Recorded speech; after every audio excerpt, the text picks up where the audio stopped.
A Carlet tornem a veure una imatge que després de la crisi de la Covid-19 pensàvem que no tornaríem a veure. Llauradors arrencant els arbres. Esta vegada els problemes estructurals s'han afegit també problemes conjunturals. No és així, Maria Sánchez? Sí, Jordi, la imatge és colpidora. Són 150.000 els arbres fruitals que arrencaran entre bresquilleres, nectarines i albercoquers. La raó la mateixa de sempre, els baixos preus dels darrers anys que s'han afegit a una roïna campanya ací a Carlet. De seguida els contarem més sobre este tema.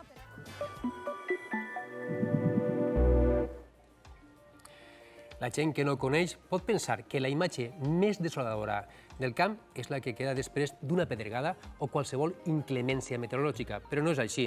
La pitjor imatge que es pot veure al camp és la d'un llaurador, que després d'haver dedicat anys, treballs, diners, esforços a un cultiu, ha d'arrencar-lo per culpa del mercat. Eixa imatge ja l'hem vista enguany abans de la crisi. La vam veure als camps d'Alacant i la vam veure en ceps i fruiters. Ara la veiem a Carlet, amb les bresquilleres. Maria Sánchez? Sí, Jordi, és la imatge que mai haguérem volgut veure en la localitat amb més producció de fruitadors de tota la comunitat valenciana, soques arrencades arrels cap amunt. És una imatge, com bé dies, desoladora. Fernando, això per què ha passat? Com heu acabat en això? Pues hem arribat així, portem ja 4 o 5 anys de preus de liquidació al soci molt dolents. Molt dolents són pèrdues tots els anys. Quins preus? Pues, per dir-te el preu últim de referència que tenim, que és el de l'any passat, el cost de producció d'una nectarina bona està al voltant de 60 cèntims i el preu de liquidació que hem rebut estava de mitja de 17 cèntims, amb la qual hem perdut un munt de diners. Però no és qüestió tan sols de preus. No, a veure, al final és qüestió també de la temperatura que hem tingut enguany.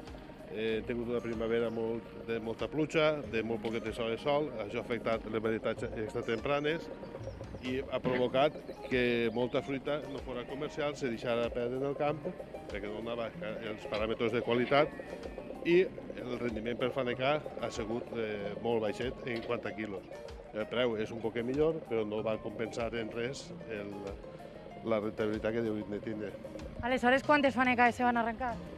Pues calculem que enguany seran unes 3.000 de nectarines, de bresquilla i d'albercoc. Moltíssimes gràcies, Fernando. Diu enguany perquè no és la primera vegada que se n'arranquen arbres fruitals així a Carlet. Ja porten la meitat del terme agrícola sense cultivar, Álvaro. Sí, la meitat del terme agrícola pràcticament quedarà desolat per les arrencades que se faran ara.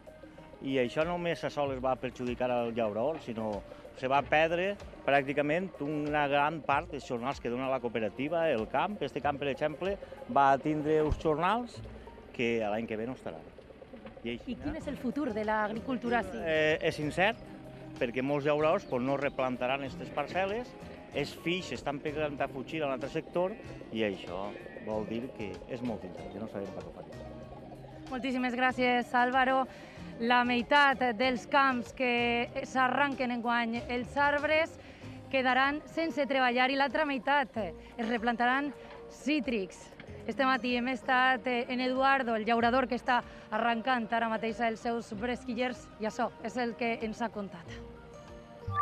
Com a llaurador, com et sents tenint que arrencar tot el que has llaurat tu? Molta ràbia i molta impotència perquè dus 4 o 5 anys criant els arbres quan després que el fruit no valga diners i ja són molts anys de pèrdues i han decidit anar llevant-nos problemes de damunt i veure què passa i innovar coses noves. Com a llaurador no sé el que plantarem més. Una terrible imatge i un soroll encara més descriptiu que es continuarà, es repetirà durant tot l'estiu ací a Carlet.